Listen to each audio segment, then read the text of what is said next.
Between War and Hope, a True Story by Kamal Jafar Zakaria. On the 15th of April, while people were preparing for one of the holy nights of Ramadan, war erupted, right in Khartoum. The roar of cannons shook hearts before it shook houses, and the sky, once adorned by the minarets of mosques, began to rain bullets and smoke. I was living in the southern countryside, in a simple house overlooking quiet orchards that stood witness to the beginning of destruction.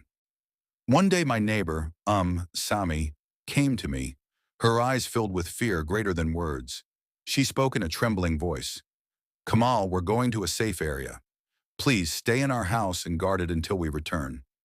You're a trustworthy man. Our home is in your care." Without hesitation, I agreed, with good intentions in my heart. But the days revealed how difficult that decision would be. Her husband was an officer in a security agency, and the area was under the control of the Rapid Support Forces militia.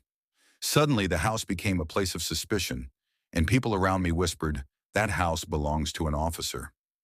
The days passed heavily, as if time itself had stopped. We shared what food remained with the neighbors and survived on prayer and patience.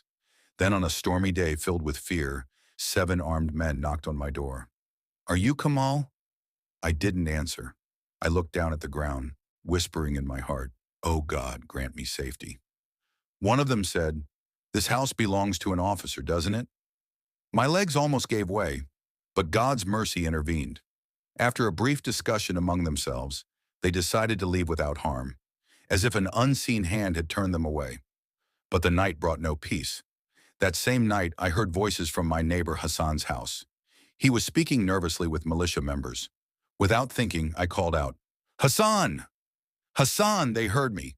One of them stormed in, aimed his weapon at me and shouted harshly, "Who are you? Who are you talking to?" I trembled, trying to explain, but they wouldn't listen. They searched the house, stole what they found, and left behind nothing but fear and a long, sleepless night. That night I sat staring at the ceiling, realizing that war does not only kill people, it steals from them their sense of safety, peace, and even the feeling of being alive. Days passed, and by God's grace, we survived. Since that day, I have learned that divine kindness can arrive in an instant, and that between the sound of gunfire and the call to prayer, hope is born again. Contact WhatsApp +249 9199 80435. Email kimuk@gmail.com